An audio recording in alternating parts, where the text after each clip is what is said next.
Item ಯಾವುದೇ ಇರಲಿ try ಮಾಡಿ ಆಚಿ ಚಿಕನ್ ಮಸಾಲಾ. ಆಚಿ ಚಿಕನ್ ಮಸಾಲಾ. ಸರಿ, 2.25 ವರ್ಷದಲ್ಲಿ ನಿಮ್ಮ ಇಲಾಖೆಯಲ್ಲಿ ನೀವು ಮಾಡಿರುವಂತ ಕೆಲಸ ತೃಪ್ತಿ ತಂದಿದ್ಯಾ ನಿಮಗೆ? ನನಗನ್ಸುತ್ತೆ ನನಗಿನ್ನೂ ತೃಪ್ತಿ ತಂದಿದೆ. ಒಳ್ಳೊಳ್ಳೆ ಕೆಲಸಗಳು ಮಾಡಿದ್ದೀವಿ ಅಂತ. ಚೆನ್ನಾಗಿ ಅನೇಕ ಈಗ ಆಶಾ ಕಿರಣ ಯೋಜನೆ, ಪುನೀತ್ ರಾಜ್ಕುಮಾರ್ ಹೃದಯ ಜ್ಯೋತಿ ಯೋಜನೆ, ಆಮೇಲೆ ನಮ್ಮ ಆಡಳಿತ ವ್ಯವಸ್ಥೆ ಸುಧಾರಣೆ ಮತ್ತು ನಮ್ಮ ಫುಡ್ ಅಂಡ್ ಡ್ರಗ್ ಕಂಟ್ರೋಲ್ ಅದನ್ನ ಮರ್ಜ್ ಮಾಡಿದೆ ನಾನು. ಮತ್ತು ಫುಡ್ ಅಂಡ್ ಡ್ರಗ್ ಕಮಿಷನರ್ ಹಾಕಿದ್ದೀನಿ ಈಗ. ಮೊದಲು ಯಾರಿರಲಿಲ್ಲ ಡ್ರಗ್ ಕಂಟ್ರೋಲ್ ಡಿಪಾರ್ಟ್ಮೆಂಟ್ ಅಲ್ಲಿ ಯಾರಿಗೆ ಏನಾಗ್ತದೆ ಗೊತ್ತಾಗ್ತಾ ಇರಲಿಲ್ಲ. ಯಾಕಂದ್ರೆ ಅಲ್ಲಿರೋರೇ ಅವರೇ ಡ್ರಗ್ ಕಂಟ್ರೋಲರ್ ಆಗ್ತದೆ. ಈಗ ಅವ್ರ ಮೇಲೆ IAS ಆಫೀಸರ್ ಹಾಕಿದ್ದೀವಿ. ಸೊ ಆ ಸುಧಾರಣೆಗಳಾಗಿದೆ. ಆಮೇಲೆ ಡೇ ಕೇರ್ ಕಿಮೋಥೆರಪಿ ಕೇಂದ್ರಗಳನ್ನ ನಮ್ಮ ಎಲ್ಲ ಜಿಲ್ಲಾ ಆಸ್ಪತ್ರೆಗಳಲ್ಲಿ ನಾವು ಅದನ್ನ ಪ್ರಾರಂಭ ಮಾಡಿದ್ದೀವಿ.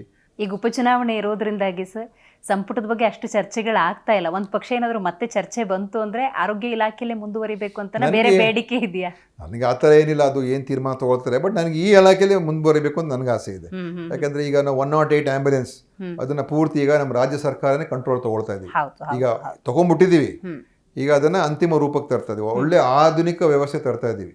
ಎಲ್ಲಿವರೆಗಿದೆ ಅಂತ ಹೇಳಿದ್ರೆ ನಾವು ಪ್ರತಿಯೊಂದು ಟ್ರ್ಯಾಕ್ ಮಾಡ್ಬೋದು. ನಾವು ಎಲ್ಲಿಂದ ಪಿಕಪ್ ಮಾಡಿದ್ದೇನೆ, ಎಲ್ಲಿಗೆ ಅವನು ಹೋಗ್ಬಿಡ್ಬೇಕು, ಹತ್ತಿರದ ಆಸ್ಪತ್ರೆ ಯಾವುದು, ಮತ್ತು ಅವರ ಏನು ಬೇರೆ ಥರ ಡೈವರ್ಟ್ ಮಾಡ್ಕೊಳ್ಳೋದಕ್ಕೆ ಅವಕಾಶ ಕೊಡಲ್ಲ, ಯಾವ ಆಸ್ಪತ್ರೆಗೆ ಹೋಗಬೇಕು ಅಂತ ಹೇಳ್ತೀವಿ.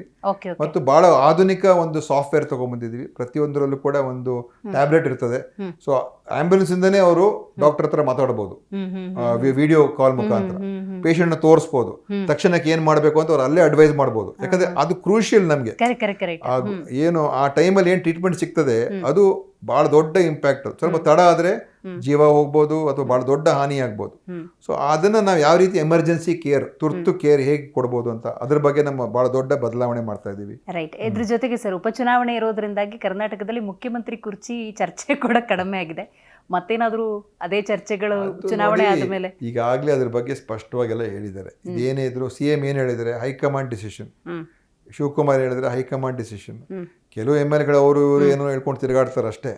ಬಟ್ ಇದೆಲ್ಲ ಪ್ಯೂರ್ಲಿ ಹೈಕಮಾಂಡ್. ಮತ್ತೆ ಹೈಕಮಾಂಡ್ ಡಿಸಿಷನ್ ನಾವೆಲ್ಲ ಭದ್ರ ಅಂತ ಹೇಳಿ CM ಹೇಳಿದ್ರೆ DCM ಹೇಳಿದ್ರೆ ಇನ್ನೇನ್ ಬೇಕು ನಮಗೆ? ಅಷ್ಟು ಯಾರು ಕೂಡ ಇಲ್ಲಿ ನಾವು ಅದನ್ನ ಮೀರಿ ಹೋಗೋದಿಲ್ಲ. ಸೊ ಪಕ್ಷದ ತೀರ್ಮಾನಕ್ಕೆ ನಾವೆಲ್ಲರೂ ಒಳಗಾಗಿದ್ದೇವೆ.